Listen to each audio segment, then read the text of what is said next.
काली नजर।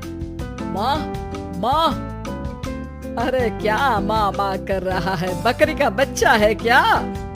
अरे माँ मजाक छोड़ो, मुझे फाइनली वो मेन चौराहे वाली दुकान मिल गई है।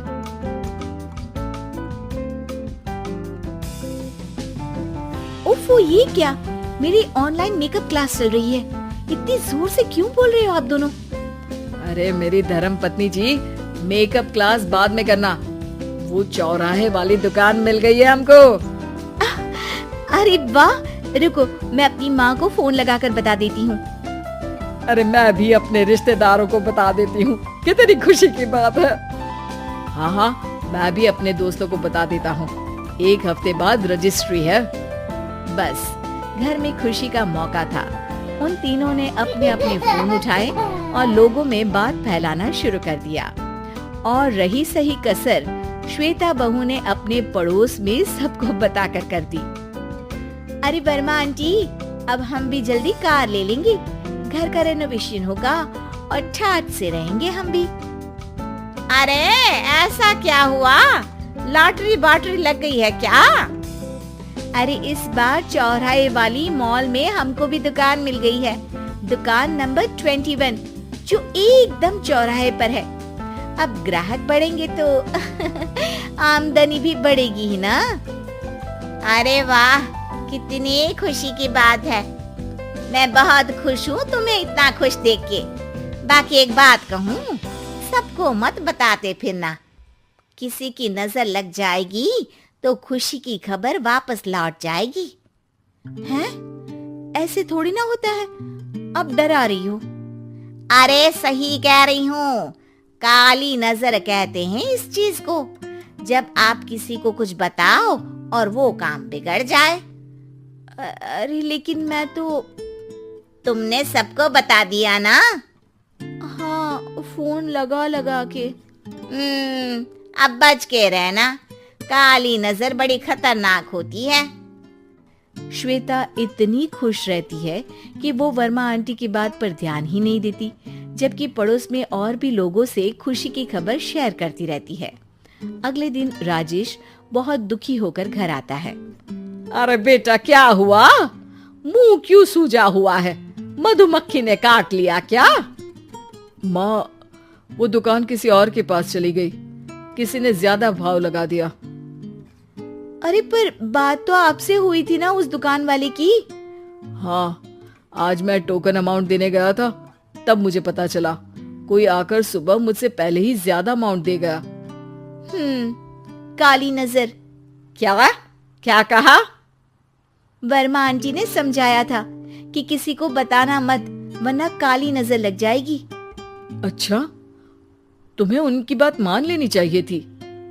उनकी बात मान लेती, लेकिन उसके पहले ही सबको बता चुके थे ना हम तीनों। अरे अगली बार से ध्यान रखेंगे, कोई भी नई चीज होगी तो किसी को नहीं बताएंगे। तीनों कुछ दिन ऐसे ही रहते हैं, पर एक दिन श्वेता को एक मेल आता है। राजेश, मेरा ऑनलाइन मेकअप कोर्स कंप्लीट हो गया, अब मैं खुद का पार्लर खोल सकती हूँ। अरे वाह, अपने मोहल्ले में ही खोलते हैं? ये जो घर के सामने दुकान है ना, वहीं? हाँ, यहाँ सस्ती भी मिल जाएगी। अगले दिन श्वेता वर्मा आंटी के पास जाती है मिठाई का डब्बा लेकर। अरे आओ आओ, कैसे आना हुआ? जोर से नहीं बोलूंगी। वो सामने वाली दुकान है ना, वहाँ मैं अपनी पार्लर की दुकान खोलने वाली हूँ, उसकी मिठाई है। अरे वाह, बहुत बधाई हो तुमको। हाँ, मैं कमाने लगूंगी तो राजेश पर पूरे घर का बोझ नहीं रहेगा ना आंटी जी। ये तो है, पर ये बता कि तूने ये बात किसी और को तो नहीं बताई ना? अरे नहीं, पिछली बार गलती कर दी थी, काली नजर लगी किसी की और राजेश के हाथ से वो दुकान चली गई थी। सबको मत बताना। चलो मैं चलती हूँ, कल दुकान की बात करने भी तो जाना है। अगले दिन श्वेता दुकान के लिए मालिक से बात करने जाती है। अरे लेकिन दुकान तो हम कल रात को ही किसी को दे चुके हैं। कल ही? हाँ, कल ही। 2 दिन बाद कोई यहाँ पार्लर भी खोल लेगा, अब कहीं और दुकान देख लीजिए। अरे पर हमको भी तो पार्लर ही खोलना था। भाई एक ही दुकान है, आधी आधी तो नहीं दे सकता ना मैं। राजेश और श्वेता घर पर हताश होकर आ जाते हैं। इस बार तो किसी को बताया भी नहीं था, अब किसकी काली नजर लग सकती है।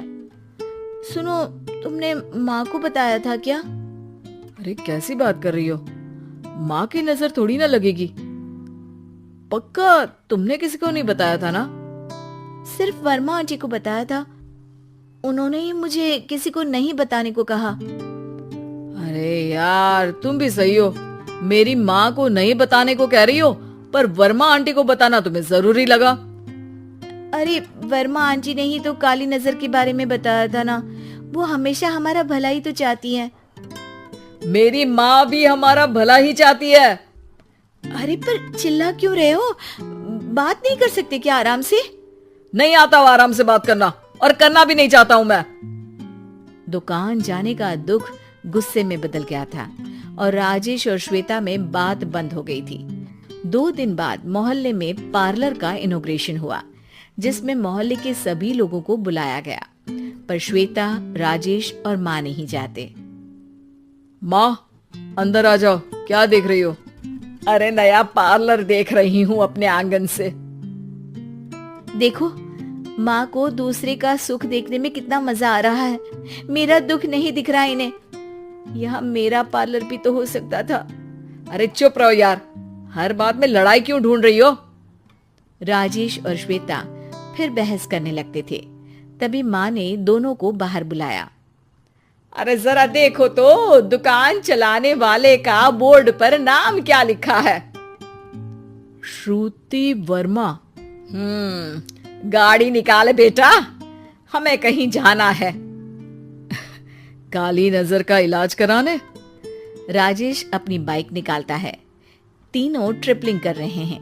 माँ राजेश को उस मॉल वाली दुकान पर लेकर जाती है जहाँ राजेश अपनी दुकान खोलने वाला था। यही दुकान लेना चाहता था ना तू? हाँ, पर इनको भी दुखी करने लेकर आई हो क्या यहाँ पर दुकान दिखाकर? वहाँ काफी नहीं था? अरे श्वेता थोड़ा सब्र रख, अभी पता चलेगा कि हम यहाँ क्यों आए हैं। बता, इस दुकान चलाने वाले का नाम क्या है? अनुपम वर्मा। कुछ समझ में आया? वो दुकान वाली श्रुति वर्मा, ये दुकान वाला अनुपम वर्मा, और हमारे पड़ोस में हमने उस दुकानों के बारे में बताया किसको था? अब वर्मा आंटी को। मतलब वर्मा आंटी ही हमारा काम बिगाड़ रही है? नहीं नहीं, ऐसा नहीं हो सकता, ये बस इत्तेफाक है। राजेश अपना फोन निकालता है और श्रुति वर्मा और अनुपम वर्मा के नाम फेसबुक पर सर्च करता है, जहां ये दोनों ही वर्मा आंटी के रिश्तेदार होते हैं। श्वेता को समझ में आ जाता है कि वर्मा आंटी की ही नजर काली नजर है। अब क्या करना है? कोई भी खुशी की खबर हो तो काली नजर से बचना है, यानी वर्मा आंटी से बचना है। अरे पर मुझे ये समझ में नहीं आया कि वो हमारे साथ ऐसा क्यों करेंगी। अरे बेटा, एक सीख है, दूर के आदमी को आपकी तरक्की से कम परेशानी होगी, पड़ोसी को ज्यादा। दोनों माँ की बात में हामी भरते हैं और अगला काम चुपचाप करने की कसम खाते हैं, ताकि आगे से वर्मा आंटी कोई काम ना बिगाड़ सके।